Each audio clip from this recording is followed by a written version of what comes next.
Hi, my name is Lauren Gardy. Welcome to The Upside. Recently, I had the chance to speak with Neil Constable, Fidelity Head of Quantitative Research and Investments. You'll hear me refer to this as QRI going forward. Neil's team consists of more than 200 dedicated quant developers and technologists. They are grounded in the stability of Fidelity's 75 years of investment experience, delivering a wide range of scalable investment capabilities to investors across all phases of the market cycle. Neil will briefly unpack how the QRI division fits within the broader Fidelity ecosystem and share how these new data-driven solutions may benefit you. We are continually bringing Neil's team's expertise to Canadian investors through the expansion of Fidelity's ETF lineup. Take a look. Welcome, Neil. It's great to see you again. Likewise, thanks for having me again. So for those who may be joining us for the first time, let's lay the groundwork and describe the QRI team you are managing here at Fidelity. Right. So as you mentioned, it's actually quite a large team. It comprises 200 quantitative researchers, quantitative portfolio managers, in addition to a large number of quantitative developers, data scientists, and other technologists. So it's gotten quite large, and the organization itself is about 5 years old. So I joined Fidelity in 2020 to lead up this effort. But it's important to emphasize that quantitative research is not new to Fidelity. It's actually been part of the DNA of this place for several decades. But what we've done in the last 5 years is recognized that in the modern world, whether it's like all the advances in technology and data and things like cloud computing and of course AI and things like that today, the role of data-driven analysis, data-driven investing is exponentially increasing. And so this organization was created, like I said, 5 years ago, and we have two mandates. The first being to make sure that our active equity, active fixed income, our asset allocation groups have at their disposal every piece of data and technology required to deal with that data, such that they can ask and answer every relevant question that our portfolio management and research teams feel like they need to answer to manage their portfolios on behalf of our clients. So that's mandate number one. The second mandate is to use all this data, tools, technology, and all the quantitative skills that kind of came with the associates in my organization to provide new types of products and solutions, new strategies that meet the needs of an ever multifaceted client base that Fidelity has. And so in many cases, the solution required for a particular person's portfolio is best delivered via systematic strategy. Or we can deliver more personalization and more customization around the strategies people are used to consuming from Fidelity. So there's a wide range, like I say, of strategies and solutions we're also able to provide because we've invested in quantitative strategies so heavily. Mm-hmm. Thank you for that, Neil. We usually describe Fidelity as being an alpha or fundamentally driven shop. I'm curious from your perspective what the main benefits are for us having our own internal quantitative team and how that team works directly with our fundamental and our portfolio managers to support their work. Yeah, that's a really good question, and it's one I like talking about. I think the conception of Fidelity as being an active shop or an alpha-driven shop is entirely accurate. That's what we've been known for many decades now, and frankly, what we've excelled at. However, the notion of active being somehow different from quantitative, I think, is a little bit misleading because in the process of being an active manager, the goal, of course, is to collect as much relevant information as possible about every investment opportunity under the sun. So if it's about equities, it's about everything you can possibly know about every company in a particular benchmark, or if it's in bonds, it's about every possible issuer of bonds, the differences between the particular bonds a single issuer might be issuing, and so on. And in the modern world, there's so much data and so much information available that wasn't previously accessible. That we need to have it at our fingertips if we're going to be great active managers. That is to say, figure out that a particular security is going to outperform a benchmark or outperform its sector or its peer group. And the need for data is only exponentially increasing. And I often say things like, whereas 20 years ago it was like looking for a needle in a haystack, that one great idea. Today it's much more looking for a needle in 10,000 haystacks. And where that needle happens to be isn't constant either, right? It changes from time to time.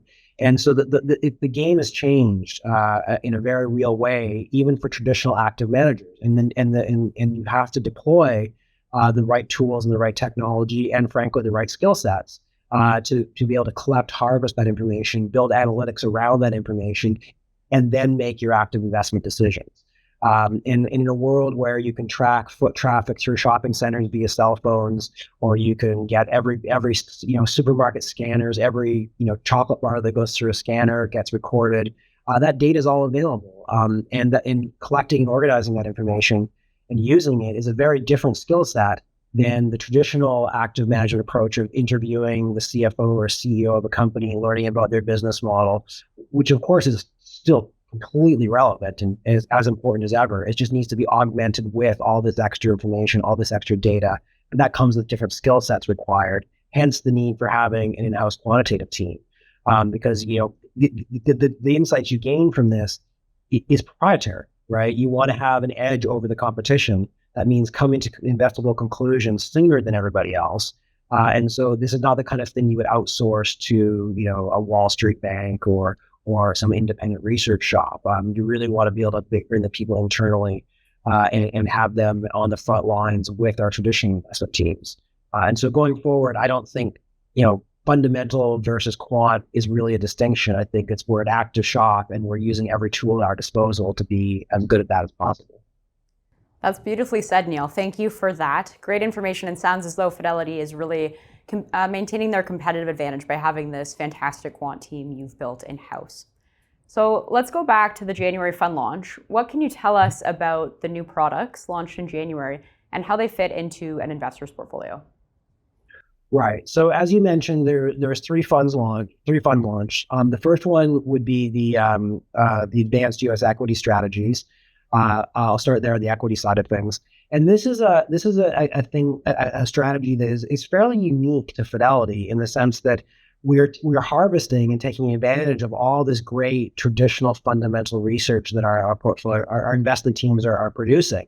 And so, every single time one of our analysts upgrades a price target or changes their earnings estimate for a company or revises their growth forecast or whatever it is, there's a lot of information being created. They put a rating on a company. They write a note about a company for consumption by our portfolio management teams.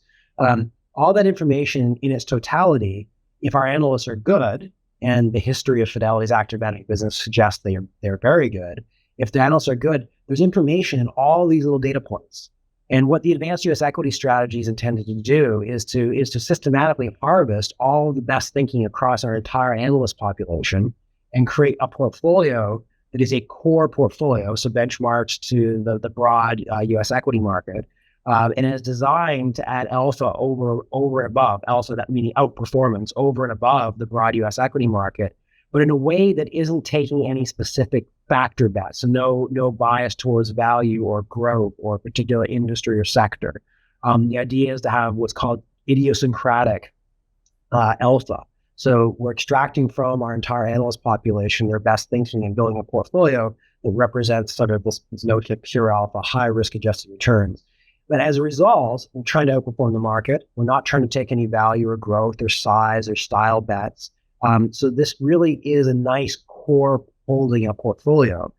It should, over the long run, have what's called a beta of 1, so similar risk characteristics to the broad market. But at the same time, shouldn't be subject to the machinations of the market when it goes from one style factor to another, coming in and out of vogue.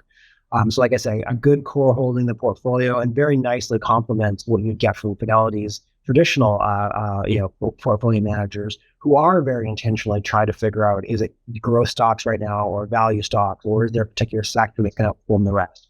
And they do an excellent job with that, and we can provide what I call the idiosyncratic, uncorrelated components of the alpha, again, in a core portfolio. So that's the advanced U.S. equity strategy. In the absolute income fund, shifting gears to the fixed income markets now, that is very much linked to what I was talking about a few moments ago, where we're able to provide more tailored solutions to meet certain customers' needs. And so we've heard loud and clear that out of fixed income bond portfolios, many of our customers would like to derive a large portion of their returns through income. That is to say that the interest payments on the bonds. And so what we've done is we've built a portfolio that is designed to have approximately the same risk profile as the broad U.S. bond market, but is engineered to deliver 90% of the income from the high yield index. So the idea, and the way that works is that many issuers have multiple bonds outstanding, or two companies that are basically the same type of company in the same industry. One of them might have a higher yielding bond than another one at this particular moment in time. And so we can build a portfolio that has the broad risk profile of a core holding in the fixed income market, but generates substantially higher yield than what you would get from a typical investment grade tilted core bond holding. And again, this meets a lot of our customers' needs because it gets high total returns, but that return is split up more towards the income side of things than it is toward the capital appreciation side of things. And because of many customers want that, we're able to deliver it. And that's inherently a very quantitative type thing because it involves optimizations and the trade-offs between risk and return and the coupons you receive in the total return equation. And so it's a very naturally quantitative process, and that's what we're delivering. And then the core bond ETF, that was meant to be I think it was like an enhanced strategy where we're trying to outperform the core index by taking tilts in whether it's duration or credit profiles in a very risk-controlled way, and it can really be a building block in a broader fixed income portfolio with very reliable, very consistent, daily monitored risk characteristics, and just deliver that exposure that fixed income investors want. Very fascinating. I'm sure we could stay on this lineup all day, but I did want to pivot gears to another Fidelity lineup. The beginning of Fidelity's Factor ETF suite launched in 2019 and is also covered by your team. We spoke earlier about the blend of fundamental and quantitative management and really about Fidelity being an alpha shop. Our Factor ETF suite is often described as blending passive and active management to drive alpha for investors at a reasonable cost. What can you tell us about your thoughts on a factor versus passive ETF investing approach? Right. So typically in a passive ETF, you're getting exposure to a broad market index, whether it's the S&P 500 in the US or the TSX in Canada or the EFA index for stocks outside of North America. And it's passive exposure to these broad indices. And that serves many investors' needs, of course. But what the factor lineup is meant to do is meant to give investors the building blocks they need to craft a portfolio with the types of exposures and therefore the return profiles that they would like to meet their particular needs. So what we've done is we've created our own proprietary versions of a value index or a growth index or a high quality index or something like a faster moving thing like a momentum factor that's sort of chasing the things that have worked recently. And by having those dedicated exposures to these types of, sometimes people call them risk premia, sometimes people call them factors, but getting a pure exposure to it in a way that's clearly communicated. So these are passive, so we know actually publish what the methodology is, are close enough so people understand exactly what it is. And then we were able to provide building blocks and let people decide for themselves how they want to blend value with growth, with momentum, with quality, with U.S. versus non-U.S. exposure, or whatever the case may be. And like I said, these are very valuable building blocks to people who have the need to or want to solve these problems on their own. Again, it gives a much more targeted exposure. But again, it's still very passive because we're not saying, we're not trying to outperform a value index. We're saying here, if you want value in your portfolio, here is a pure representation of value that you can use. And our end of the bargain is that we will keep a constant exposure to that so that you can use it in a way that makes sense for you. And whether that's moving things around in a market timing setup, if that's what our clients are up to, or just getting these static exposures in long-term strategic asset allocations. These again can build blocks, and our customers again get choice in how they build their portfolios, and we're here to provide the inputs to that. That's very insightful. Thank you. So before we wrap up and looking ahead, how do you see these mandates and QRI at Fidelity evolving in the future? So as I mentioned earlier, I think on the sort of traditional active side of things, this wave of technology and data, you can't put the genie back in the bottle, right? It's going to continue. And so what I see happening is an ever tighter integration of what people now like to call quantitative, data-driven, systematic research with the more traditional fundamental kick the tires type fundamental investing. And these things eventually are just going to become two sides of the same coin. No one more important than the other.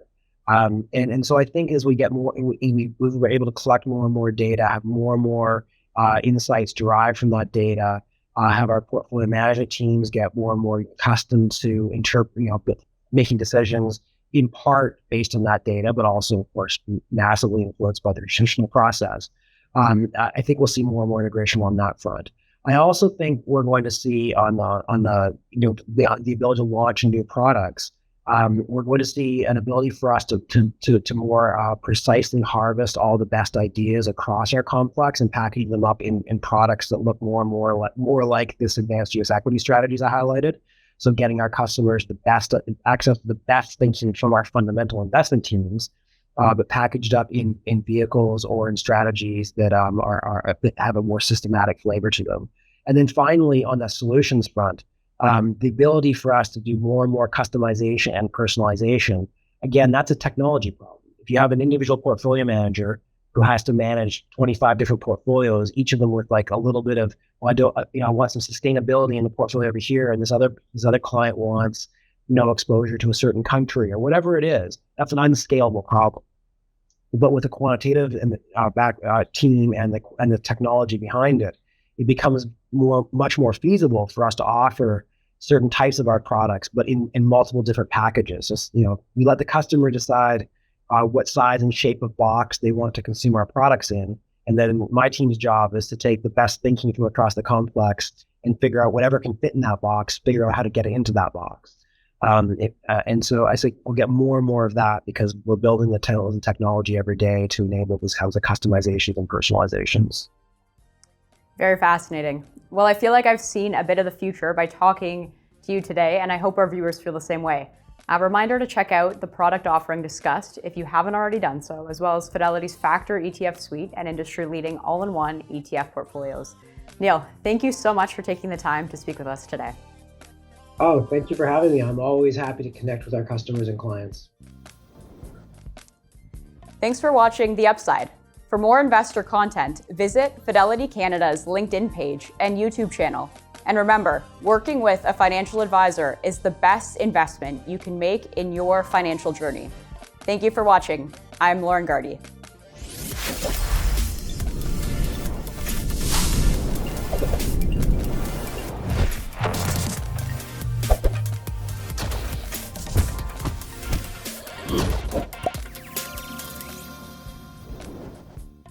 Thanks for listening to, or watching, Fidelity Canada's The Upside podcast. Subscribe on your podcast platform of choice so you don't miss an episode. And if you like what you're hearing, please leave a review or a 5-star rating. Fidelity mutual funds and ETFs are available by working with a financial advisor or through an online brokerage account. Visit fidelity.ca/howtobuy for more information. While on fidelity.ca, you can also find more information on future live webcasts. And don't forget to follow Fidelity Canada on LinkedIn, YouTube, Instagram, or X. We'll wrap things up today with a quick disclaimer. The views and opinions expressed on this podcast are those of the participants and do not necessarily reflect those of Fidelity Investments Canada ULC or its affiliates. This podcast is for informational purposes only and should not be construed as investment, tax, or legal advice. It is not an offer to sell or buy or an endorsement, recommendation, or sponsorship of any entity or securities cited. Read a fund's prospectus before investing. Funds are not guaranteed. Their values change frequently and past performance may not be repeated.